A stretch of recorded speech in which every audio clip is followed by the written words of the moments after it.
What's up, ladies and gentlemen, and welcome back to FudgeMuppet. My name is Michael, and today I'm taking you through one of our classic builds that YouTube deleted, but we have decided to redo.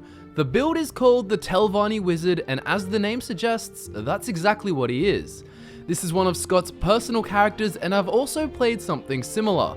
My Telvanni Wizard was an Argonian, which by the way is lore friendly, and he specialized in frost destruction and alchemy. But anyways, looking at this Telvanni Wizard, we have ourselves a Dark Elf.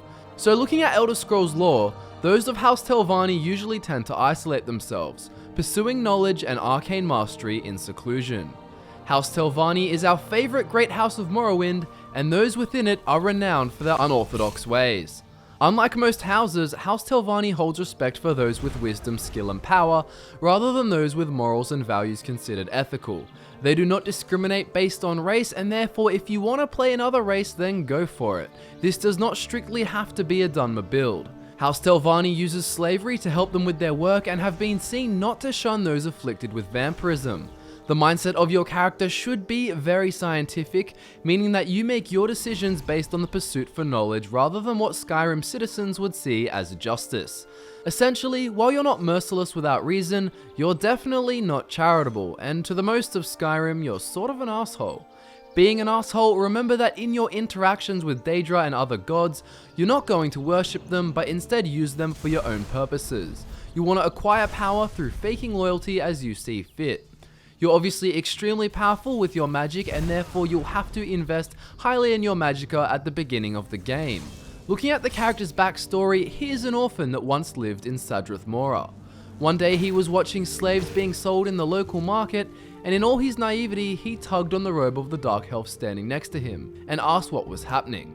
The revealed to be wizard turned to the character and answered, "Wisdom confers power, and power confers right." The young orphan took this to heart, and with nothing else in his life, he began 200 years of traveling around all of Tamriel, mastering the schools of magic and uncovering artifacts until he was caught on the border of Skyrim. This leads into the main storyline and eventually the Dragonborn DLC, which will take you to Solstheim. Here you will become a member of the Telvanni with the status granted by Neloth. The robes we are wearing are Telvanni made robes, and these are given to you by Neloth after you do a whole bunch of quests for him. Upon doing this, you won't just be wishing you were a Telvanni wizard, but you will actually have the title bestowed upon you.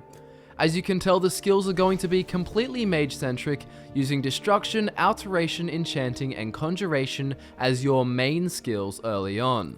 As a wizard lord of House Telvanni, you're going to be a master of all elements of destruction, using fire, frost, or shock depending on your situation.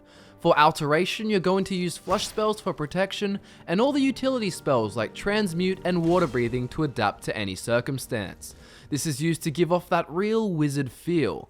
The Telvanni wizard has a spell for every situation. The perks in alteration will also give you magic resistance and allow you to absorb it. Being a firm believer in slavery, you will use conjuration to summon Daedra to do your bidding. For role-playing, you may also wish to have a companion tag along, your own personal slave. Lastly, you'll need enchanting, and what this will do is allow you to apply enchantments to a ring, necklace, and even a circlet if you like.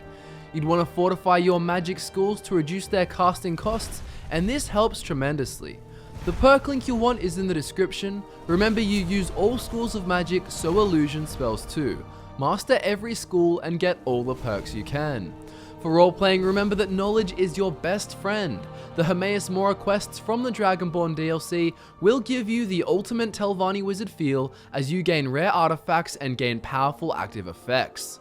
For a stat spread, I recommend 60% magicka to cast all your spells and 40% health to stay alive. For a standing stone, we're going with the classic Lord Stone for 25% magical resistance and 50 more points of armor rating.